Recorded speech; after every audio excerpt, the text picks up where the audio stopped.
Hey guys, in this video, I'm going to show you how to fix Amazon Kindle app not working on iPad. So first of all, you need to make sure you're running the latest version of the app.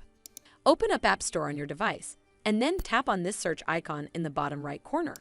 Then search for the Amazon Kindle app, and if you see this update button right next to the app name, simply tap on it to make sure you're running the latest version of the app. But if you still encounter this issue, then you need to clear App Cache. Go to your device settings and then scroll all the way down to General and tap on it. Then tap on iPad storage. From here, search for the Amazon Kindle app and then tap on it.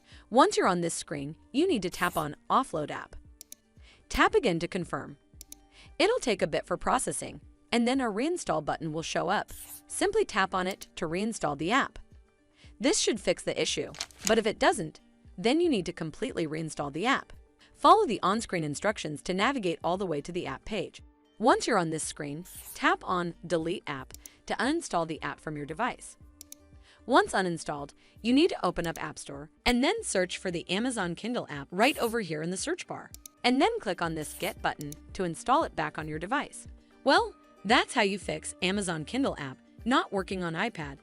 I hope you found this video helpful, and if you did, make sure you give it a thumbs up to see more videos like this, and don't forget to hit that subscribe button. We'll see you in the next one.